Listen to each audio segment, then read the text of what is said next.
If you want the most incredible horror series you've probably ever watched, you need to be watching From. Now, this is a show, I have no idea how it's been out for 2 full seasons, and I'm just now discovering it. Like, where have I been? Have I been under a rock, or is this series just not advertised to the point where it's practically a hidden gem? Now, it is on Amazon Prime, but then you also have to go from Amazon Prime to MGM Plus, so it's a streaming service inside of a streaming service. It's ridiculous, but trust me, it's worth it.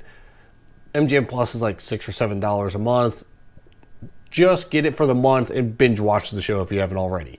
Now, I'm going to break this video up into chapters, that way you don't accidentally stumble across the spoilers and theories that I have, which I will leave toward the end of the video. And that way you can stop it where you want, or maybe you want to just fast forward to that part and then add your own comments. We'll do that too. So make sure you pay attention to the chapters. That way, if you haven't seen it, you don't get anything ruined for you. That being said, I want to know if you've been watching from the beginning, or if you're just now discovering it like I am. It's an incredible show. It's horrific. It's suspenseful. It's got twists and turns galore.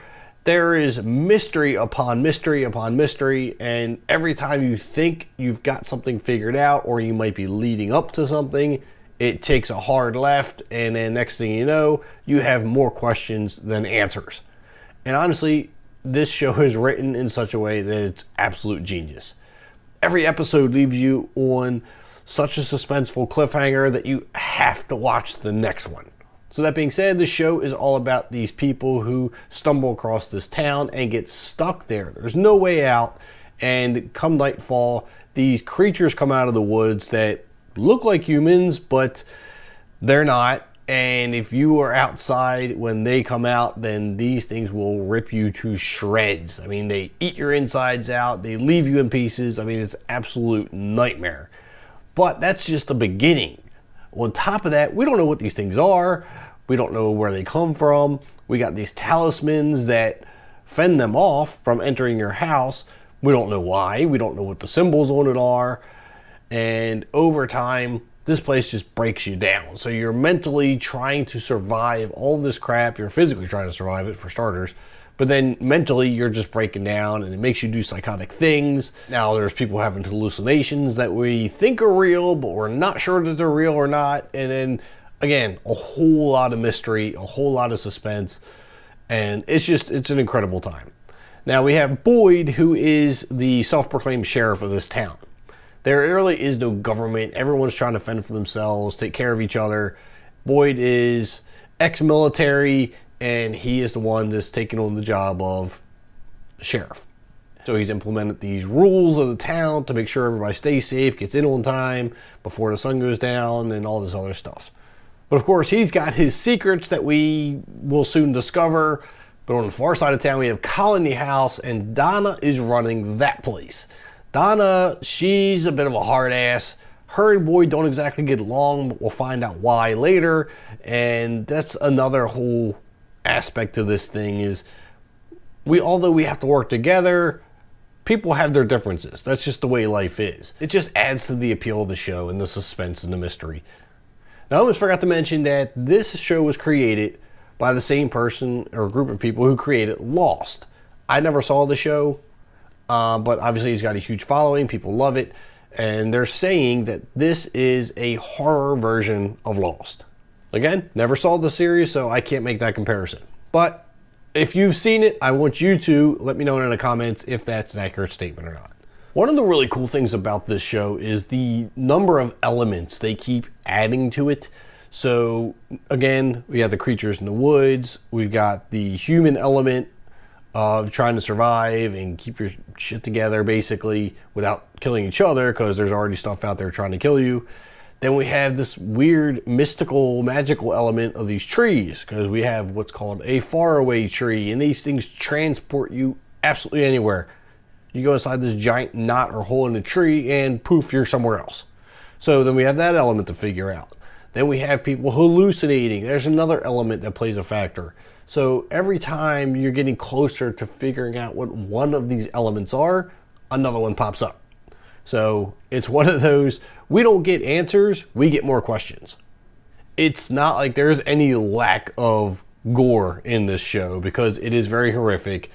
We'll put it on that same wavelength as Walking Dead. That was a very bloody, gory show. This is, I would say, equally as bloody and gory. There is a lot to it. So if you got a weak stomach, you don't want to watch the show. You definitely don't want to watch it with the kids. Probably give them nightmares for a very long time. But I binged watched season 1 and 2 with my wife, and after season 2 ended, my head wanted to explode. I mean, I am just scratching an itch to try to get season 3 started, and I think this is gonna be probably one of my favorite series.